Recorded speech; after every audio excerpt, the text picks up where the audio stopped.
बच्चों को स्वागत है। बच्चों, हमारे भारत देश में बहुत सारे कवि और समाज सुधारक यहाँ जन्म लिए हैं। वो समाज सुधारक और कवि अपने कविता से और समाज सुधारक अपने उपदेश से यहाँ समाज में बहुत सारे परिवर्तन लाना चाहते थे।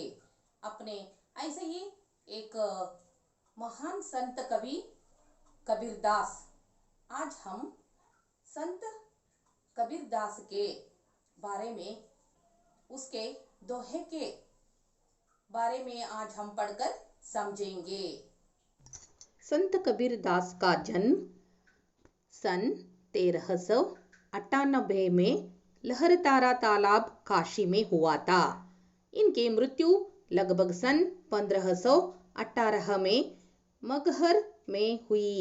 ये समाज सुधारक कवि थे। इनकी रचनाओं का संग्रह बीजक नाम से विख्यात है, जिसके 3 भाग हैं, साकी, सबद और रमोनी। इस पाठ में आने वाले शब्दार्थ: अनमोल, जिसका कोई मोल ना हो, भया, होना, हसंत, हंसना, आखर, अक्षर, ये सब इस पाठ में आने वाले शब्दार्थ है। पहला दोहा: बुरा जो देखन मई चला, बुरा जो देखन मई चला, बुरा ना मिलिया कोऊ, जो दिल को जा अपना, मुझसा बुरा ना कोया।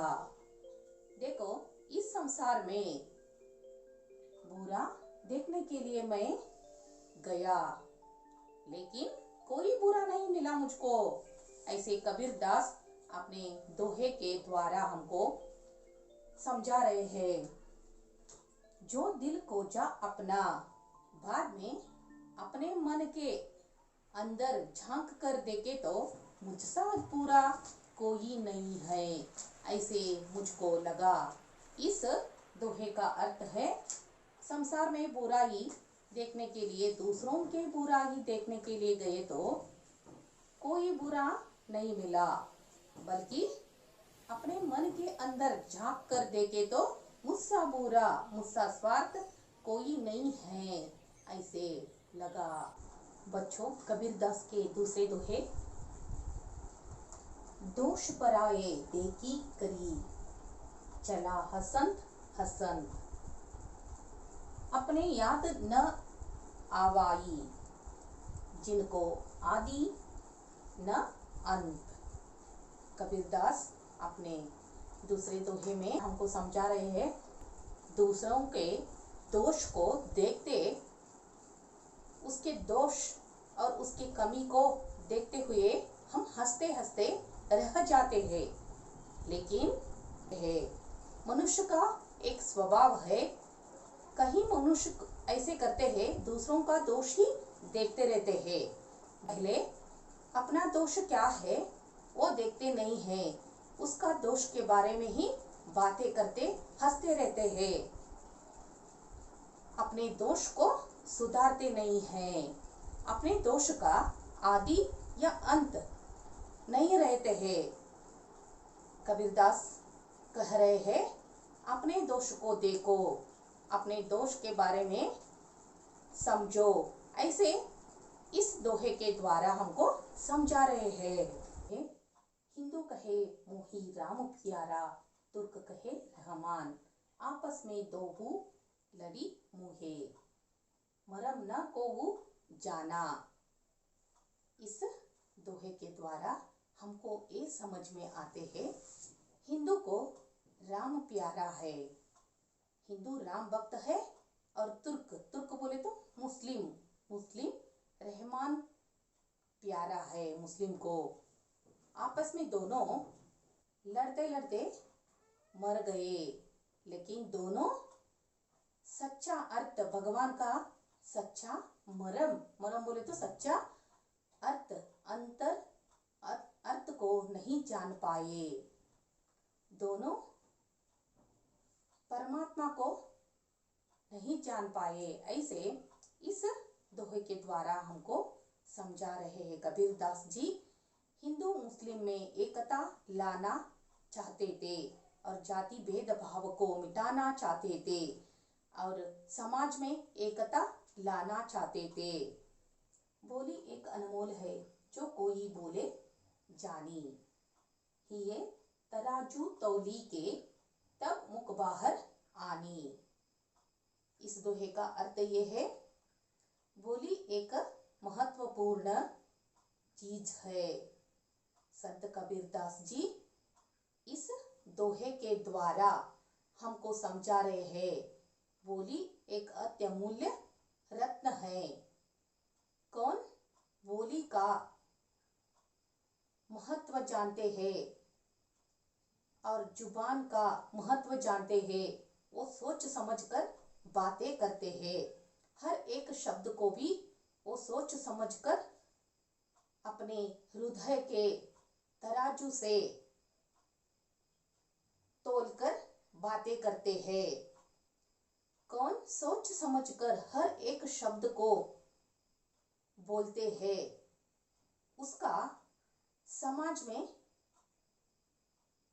अलग ही व्यक्तित्व रहता है, समाज उसको इज्जत देते हैं।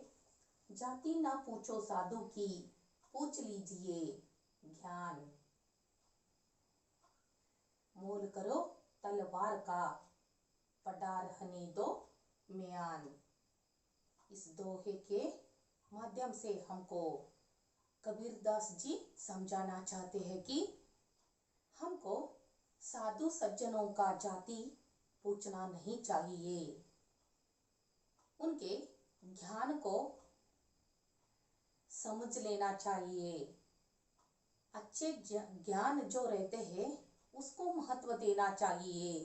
कबीरदास जी उदाहरण सहित हमको समझाना चाहते हैं, मूल करो तलवार का, तलवार का मूल करो। तलवार का मूल्य कितना है उसको देखो। पड़ा रहने दो म्यान, म्यान का मतलब क्या है आपको पता है?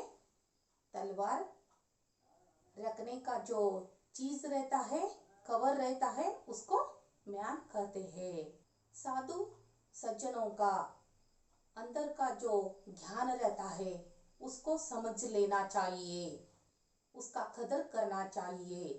अगला दोहा, पोती पड़ी पड़ी जग मोहा, पंडित बाया ना कोया, दाई अक्षर प्रेम का, सो पंडित होया। इस दुनिया में बहुत सारे लोग बड़े बड़े पोती, पोती का मतलब पुस्तक शास्त्र पढ़े हैं, वो पढ़कर पंडित नहीं बने हैं। उसके साथ साथ वो ढाई अक्षर का प्रेम मनोभाव का कबीरदास जी कह रहे हैं, समझा रहे हैं। पुस्तकों के ज्ञान के साथ साथ हमको प्रेम से व्यवहार करने का भी ज्ञान रहना चाहिए। दूसरों के साथ मिलजुल कर प्रेम मनोभाव से बातें करना चाहिए। ऐसी वाणी बोलिए मन का आपा कोया, औरन को शीतल करे आपको शीतल होया। कबीरदास जी बोल रहे हैं, ऐसी वाणी बोलिए। वाणी का मतलब बातें, भाषा, अच्छी भाषा बोली दूसरों के साथ बोलना चाहिए। जो दूसरों का जो कष्ट दुख रहता है, वो दुख हमारी बोली से उसका दुख दूर होना चाहिए। ऐसे अच्छे मीठे बातें दूसरों के साथ हमको करना चाहिए। कड़वा बोली बोलना नहीं चाहिए। आपके बातें सुने तो उसको भी शीतल होना चाहिए। आप अपने बातों से दूसरों को संतोष मिलना चाहिए। ऐसे बातें आप करिए। ऐसे कबीरदास जी हमको समझा रहे हैं। जो हमको कबीरदास के प्रसिद्ध दोहे पढ़ने के बाद हमको ये सीख मिलती है, दूसरों के बुरे देखना नहीं चाहिए।